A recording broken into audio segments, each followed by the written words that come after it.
Hey everybody, welcome back to the channel. We have a brand new interview from Palantir's Alex Karp. This comes on the same day as the start of their 2023 FoundryCon. Palantir's Alex Karp sat down with Bloomberg. They haven't done an interview with Bloomberg in a while, so this was a good one. Good 10 minutes of getting to hear from Karp. Nothing too different that he's not said in the past, but still nonetheless, it's a brand new interview and we'll dive into it and analyze as we go along. Palantir also announced a $50 million extension that I'm going to be doing another video about later throughout the day that you'll be able to see with Sompo Holdings. So let's get into this interview. Let's see what he has to say, and we'll go from there. 9/11. I want to just start with Palantir. Founded out of 9/11, you've won business from the pandemic. You've won business from the war in Ukraine. Does Palantir need chaos to thrive and grow? Does it need that kind of environment? Look, we build products that shine under war conditions. So the more businesses experience turbulence, the more the world experiences pandemics and unfortunately war, the more the tools you need actually have to work. Our competition is jargon, PowerPoints, fraudulent products, and these products just disappear when you have economic crisis, Right. You have a pandemic, you have a war. And the stuff we've been building over 20 years shines. And you see this, you saw this in the counterterrorism context, you saw it in the pandemic context, as discussed here. Well, a lot of that, though, is public sector, isn't it? Now, again, really quickly, this is the point that Karp's been making for a long time. His argument is not that we are warmongering. His argument is that it is inevitable that things will happen, that pandemics, wars, crises will occur, and then all of the software that we are using to manage the infrastructure for the biggest companies in the world that control society, it falls apart unless you have the ability to actually analyze what's going on in those bad times. And so, maybe you could have worded it a little bit differently, saying things are bad, it's going to happen. You and me both agree things are bad, and we're not going to disagree that things are bad. So if we know that things are bad, what software is going to help things become a little bit less bad? And that's Palantir. Government. I think what's interesting about FoundryCon while we're here is a lot of those in attendance, the deals you announced, they're actually private sector. Well, our theory, and it's being proven, is exactly the same thing happens in the commercial sector. So if you have all these data architecture, which is basically 50 products that are churning your data, pleasuring your org, but providing no real alpha. When times get bad, your supply chain gets broken, you have to deal with a different kind of workforce, you're drilling for oil under regulatory conditions that you find to be new and harsh, you have to track emissions, you have to rebuild your supply chain. The old products just don't work. One of the pieces of news is Sompo expanding its relationship with you, a $50 million extension, but it's already a client. My question is, how reliant is Palantir on the private sector right now, on the kind of an existing cluster of clients growing what they do with you rather than new customers? Well, we like both. We really like the older customers because we've shown it's worked, and we can say, look, we're creating $1 billion in value. We obviously you should expand our software offering. We like new customers. I mean, the unvarnished version is Palantir is growing like a weed in the US, which is adaptive and embraces new technologies, and we are embracing that. Can I ask you a mechanical question? Yeah. Your target rate for 30% annual growth by 2025, mechanical question, but the new deals you're announcing today, evidence that you're on track for that? My lawyers literally shoot me if I answer questions like that, but if you look at what's going on in the world, radical disruption, our products are succeeding. And the US market, part of the reason I can't answer that question is you'd have to say, well, how we did Q4. Our US market growth is really impressive. Okay, so I want to talk about that part real quick, and then we'll get back to the interview. Look, I don't know what we're going to get for earnings. They need $503 million to get $1.9 billion in revenue.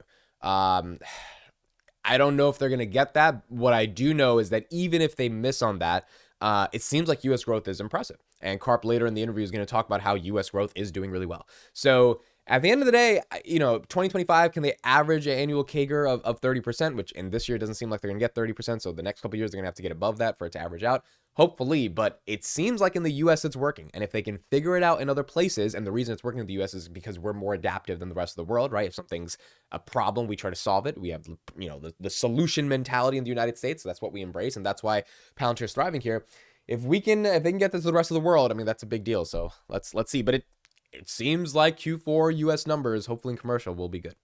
I want to go back to something you were talking about on stage, where you've been active, the war in Ukraine being one example, but also healthcare. And when you sit down yourself, because I know you've done a lot of the deals with public sector in the past 20 years, but also private sector, how do you get across that data competency is an advantage in warfare, in espionage, or in healthcare? It really depends. In the Ukrainian context, they had talked to the most important clandestine service and military in the world. They unanimously recommended Palantir, and they're very technical. So then you have newer clients. At this stage, my basic thing I tell clients, partners is like, look, everyone will tell you the same stuff. It all looks the same. Why don't you just see our stuff in action or talk to people who've used the software? If you're going to buy the software off of PowerPoint, don't buy us.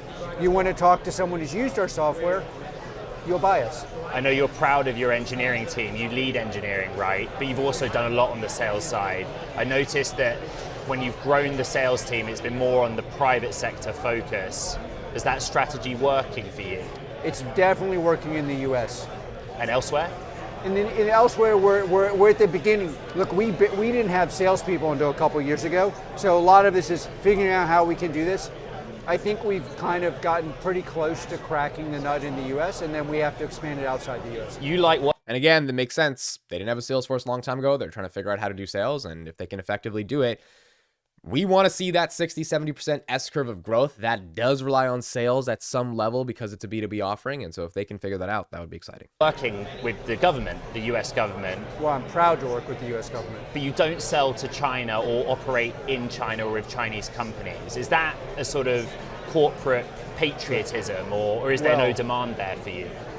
Well, for 20 years, when it was popular and investors thought it was crucial to work in China, we've said the same thing. There's no distinction between public and private entities there. Our products are actually also weapons of war, and we're not going to sell them directly or indirectly to adversaries. This made us enormously controversial in Silicon Valley, and still makes us controversial in Silicon Valley. And quite frankly, it's one of the decisions I'm most proud of. We are a company whose most important purpose is to power the West to even higher heights in the commercial and in the government context. And we've done this in anti-terror, in the context of the pandemic, in the context of war, in the context of data protection. And you really can't do that if you're going to also transfer those technologies indirectly or directly to your adversaries, and we've never done it. You were talking on stage about how you're a public company and you have a responsibility to your shareholders, and at times in the last 20 years, shareholders have complained to you, like, why are you doing this? It's loss-making, or why are you not doing that? And we talked about your strategy. Investors haven't really cheered it if you purely go off the share price performance. What is your message to them today about the deals you announced and that? So, we are a company that has a primary mission. The primary mission is to make the West stronger and better. That mission has secondarily led to 61% CAGR over 20 years, 35% CAGR in the US government. And the share price thing is, I think, a little bit of a red herring because all tech is down. I don't think our shares have been any more punished than anyone else's. So if you are an investor and you want to go long on transforming our country and our allies, you have a home at Palantir. I have never, ever, ever wavered from that statement. And if you don't want to invest in us because of that, you should. And if you're investing in us thinking I'm going to change, you're making a mistake. We lay our cards on the table. There is nothing besides transparency here. When we went to the Ukraine, I didn't ask them, can you pay us? I said, here's the product. If I had gone to standard investor, they'd be like, well, you can't do this until they pay you. When we started off in America on the pandemic and in Britain, we said, look, we can help. This is the primary mission of our company. And I think where I'm very aligned with investors is they're hearing the truth. I'm not saying, hey, we might change this policy. We might do crazy deals in adversarial countries. We might put the other missions ahead of our point. No, and by the way, I tell the most important investors that every day, Palantirians, and I tell our retail investors whom I revere that every time I go on TV, You know what you're buying when you buy Palantir. All right, let's talk about this one. This one was really important. When he's talking to shareholders here and he's trying to make this kind of analysis about the point of Palantir, I agree with him on this context that they have been fully transparent, right? They have a mission about uplifting the West. The byproduct of uplifting the West is that there's a lot of profitability and revenue growth and all this stuff that comes with that because you're doing something that actually matters, which is the whole reason they left Silicon Valley, the whole reason they hate like consumer internet companies, because they actually want to do stuff that matters. So in the context of going long Palantir, their argument is like, look, we have said if we went to Ukraine and we had investors that were not aligned with our mission, right, like strategic shareholders and large institutions, we would have to ask them to give our product for free. But that's never how Palantir operated. Palantir has always been a one-of-a-kind company that said, we don't, like the standard way that investors want companies to behave, we're not going to do that. We know what's the best for us. Ukraine was the best marketing, nonetheless, the best moral thing to do in that situation. But it's also the best marketing because if your product is actually working in that scenario, it will pay dividends in the future. The pandemic, another really good form of marketing. It was an important thing to do. They didn't charge for it at the time, and then they got a $32 million deal by the UK's NHS, and now they're hopefully working to expand to get a much larger deal with the NHS. And that was from December 2020 to December 2022. So all the deals that they've gotten, the deal with the $440 million with the CDC, that's because they showed their value. Whatever happens as a result of revenue that's a byproduct of what they've done in Ukraine, that's because of their value, which is why they've been so anti-sales, because they're like, if the product has value, you pay us for it. It's just that simple. And so, now that they have to figure out sales in a B2B space, it's a little bit different for them. But at the end of the day, if you're an investor, that's what you're getting when you buy Palantir, and you're hoping there's an S-curve of growth that they're able to attach themselves to because of how radically transparent and product-driven they are. They have to figure out the sales, but that's why you're in this stock. If you don't want to be long on that, then you're not in this stock. If you do, and you think there's a big future, that's why you invest. In the spirit of transparency, you yourself have sold stock regularly since the lockup expiry in 2021. In the fairness of full transparency, in the last year or so, I've only sold for tax reasons. There's been no financial sales. That is also true. I'm grateful to be here with you in Palo Alto. I'm surprised to be here with you in Palo Alto. You've talked about monoculture in Silicon Valley. You moved the company to Colorado, and you've not come back often in the last 3 years. Because Silicon Valley has obviously failed in its mission to produce technology that's useful and useful for the world and makes it a better place. And we were, I think, the first reasonably large company to leave. And now I'm very happy to come back and say, look, on occasion, our position is a position we're proud of, and be surrounded again by people who disagree with me. There are many woke engineers, I think those are words you've used, that have lost their jobs recently at some tech giants. I know that you're looking at growth. Are you open to hiring those engineers? Do not join Palantir if you are not willing to support the U.S. military and its allies. You can have, by the way, any political opinion you want, as long as that's not a question for you. If it is a question for you, Palantir is not your home. I want to ask you about the long term, because you're very involved in this company. On stage, you're explaining the role that you take leading engineering as well. You have this class or share structure class along with Peter Thiel. Long term, do you expect to stay as the CEO, a founding CEO? What is your kind of succession plan? Have you heard rumors? No, I'm just curious. I never get to talk to you, so I'm trying to catch up. Look, I'm very happy what I'm doing and what I'm doing. I think I'm sitting on one of the most important levers for good in the world, and I don't plan to leave that position. And what's the long-term plan for Palantir? Talk to me about the next 10 years, because you've done 20. Our governments are spending less than 1% on things that scare Russia and China.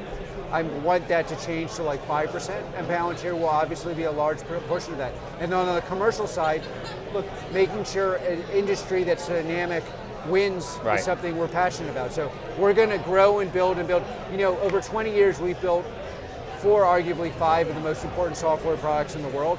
Over the next 20 years, we'll build 4 or 5 of the most significant software products in the world.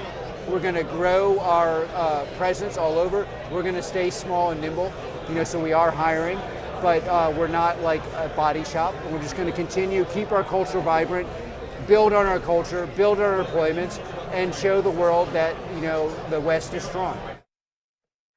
Okay, there we go. That is Palantir's CEO, Alex Karp, at the end, they asked him about being the CEO. He's Michael like, look, I'm Leclerc. going to be here for a while. I'm not leaving. So I'm your guy. Awesome stuff. Thank you guys so much for listening and watching. Please subscribe to dailypalantir.com in the description. It is my free email newsletter. And yeah, that's pretty much it. This is a great interview by Karp. I liked it. I enjoyed. I hope you guys enjoyed. I'll see you guys in the next one.